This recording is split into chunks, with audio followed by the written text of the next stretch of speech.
ये है आरजे कार्तिक की 1 मिनट स्टोरी। ये कहानी एक पंडित जी की जो राजा के दरबार में पहुंचे। राजा ने उनसे 3 प्रश्न किए कि ईश्वर जो है कैसे दिखता है, कहां तक देखता है और करता क्या है। पंडित जी ने कहा आपने मुझे बुलाया लेकिन आदर सत्कार नहीं किया। तो दूध का ग्लास मंगवाया गया। पंडित जी दूध के ग्लास में बार बार उंगली डाल करके दूध को बाहर निकाल करके देख रहे थे। राजा ने पूछा कर क्या रहे हो। पंडित जी ने कहा कि मैंने सुना है दूध में मक्खन होता है। राजा ने कहा ऐसे थोड़ा ना मिलेगा, दूध से दही बनाया जाता है, दही को मथा जाता है, फिर मक्खन मिलता है।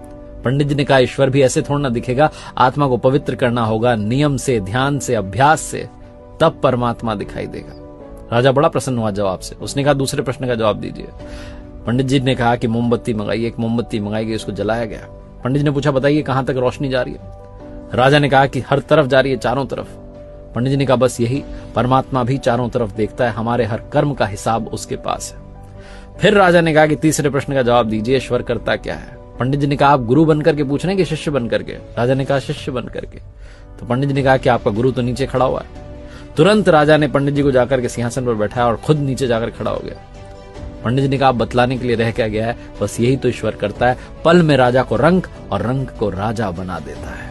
बहुत छोटी सी कहानी जिसका सार समझाता है भरोसा बनाए रखिए, प्रभु सब कुछ संभाल लेंगे, वो सब कुछ देख लेंगे, बस आपकी आराधना में, पूजा में, भक्ति में कमी मत होने देना।